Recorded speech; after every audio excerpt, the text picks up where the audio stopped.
Hey everybody.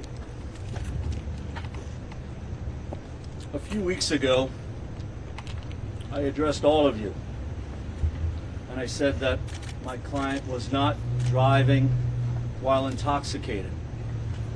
After much discussion and a thorough review of the evidence, today the District Attorney's Office correctly agreed to not move forward with that very charge.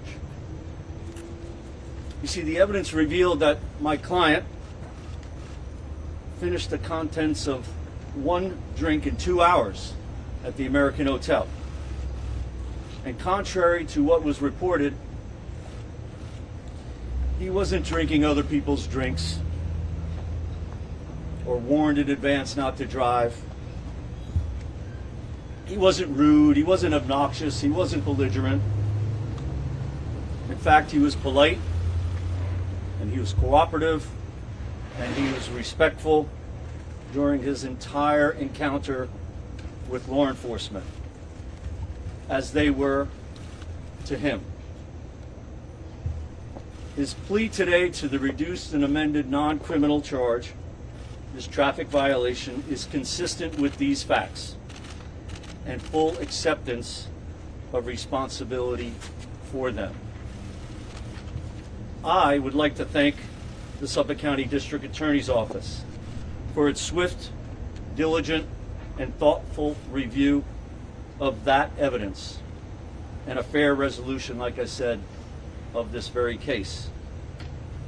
District Attorney Tierney and ADA Shalafel, Bureau Chief Pat O'Connell, ADA McGill and ADA Cangro and ADA Lathier, they worked extremely hard on this matter, and their door remained open for me and my legal team to discuss and to negotiate and to laser into the issues of this case.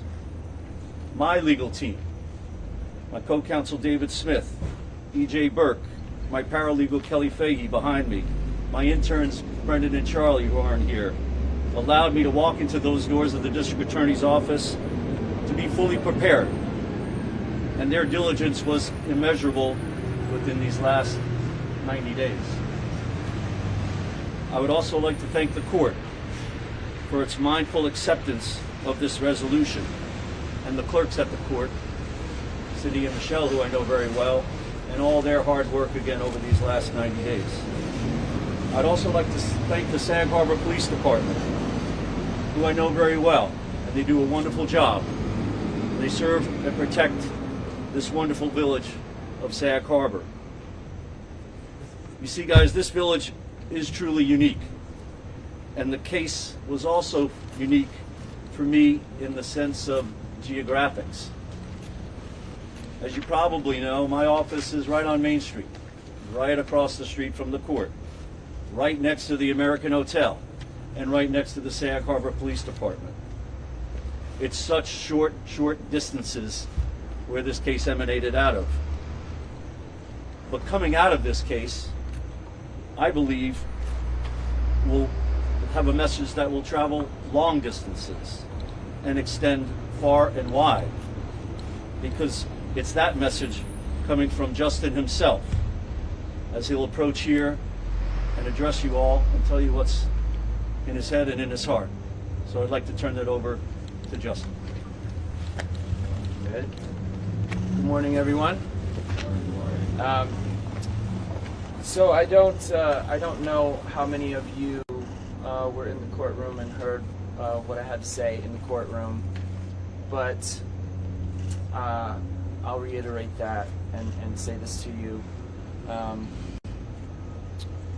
Many of you have probably been covering me for a lot of my life, and as you may know, I try to hold myself to a very high standard for myself, and this was not that.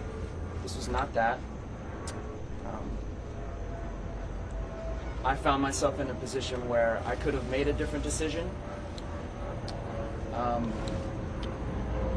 but I've had some time to reflect on that, and I also understand by, fact that all of you are here, that I have a platform, you have a platform, we share that platform. And so what I'd like to say to everyone watching and listening, even if you've had one drink, don't get behind the wheel of a car. There's so many alternatives. Call a friend, take an Uber. There's many travel apps.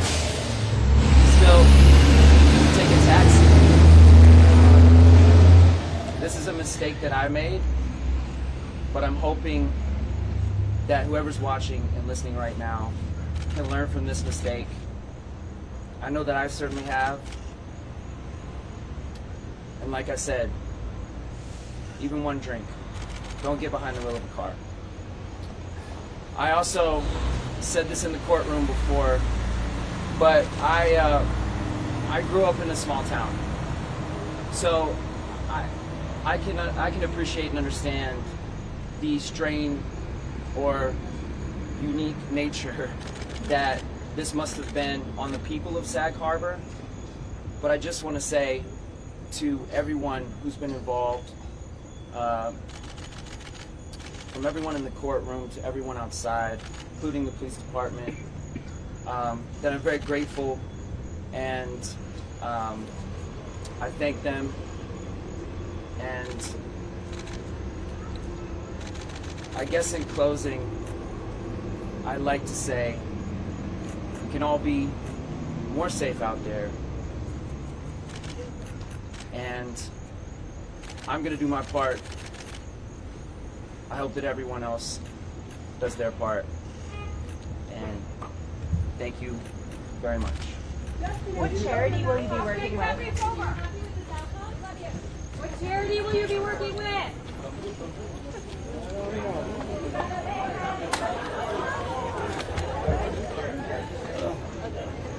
I set up. Here goes the getaway car.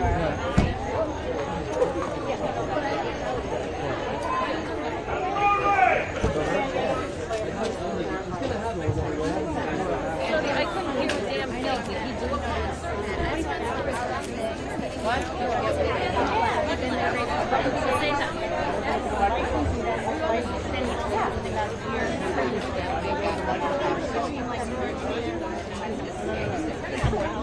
that.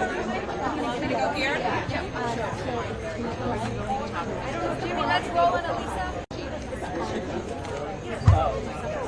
Yeah, I just powered down, but I'll repeat it. Yeah. Keep rolling on. Which mic do you want me to read this into? Yeah. Looking all this way. You can stand there. My name is Elisa McMorris, ALISA MCMORRIS.